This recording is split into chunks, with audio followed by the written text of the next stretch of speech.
చిన్న సినిమాలను తమదైన శైలిలో ప్రమోట్ చేస్తూ ఆ సినిమాను ప్రేక్షకులకు చేరువ చేయడంలో నిర్మాతలు బన్నీవాస్, వంశీ నందిపాటిలు తెలుగు సినీ పరిశ్రమలో ప్రత్యేక గుర్తింపు సాధించారు.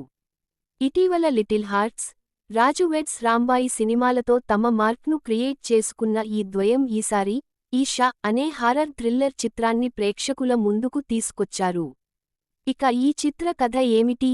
ఈ హారర్ సినిమా ప్రేక్షకులను భయపెట్టిందా లేదా అనేది సమీక్షలో తెలుసుకుందాం. కథ: ఆత్మలు, దెయ్యాలు అనేవి మూఢ నమ్మకాలు అంటూ నమ్మే నలుగురు మిత్రులు కళ్యాణ్, త్రిగుణ్, వినయ్, అఖిల్ రాజ్, నయన, హెబ్బా పటేల్, అపర్ణ, సిరి హనుమంతు లు మూఢనమ్మకాల పేరుతో ప్రజలను మోసం చేస్తున్న దొంగబాబాలు, స్వామీజీల గుట్టు బయట పెట్టాలని అనుకుంటారు.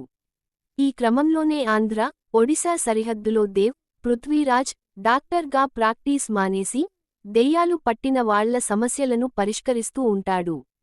ఈ నలుగురు మిత్రులు దేవ్ ఆట కట్టించేందుకు సిద్ధమై ఆయన దగ్గరికి వెళతారు. అప్పుడు వీళ్లకు ఆత్ములు ఉన్నాయని నేను నిరూపిస్తాను అంటూ దేవ్ దగ్గరి నుంచి సవాల్ ఎదురవుతుంది.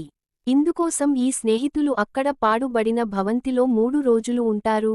ఇక ఆ తరువాత ఏమైంది? ఈ మిత్రబృందానికి ఎలాంటి సమస్యలు ఎదురయ్యాయి?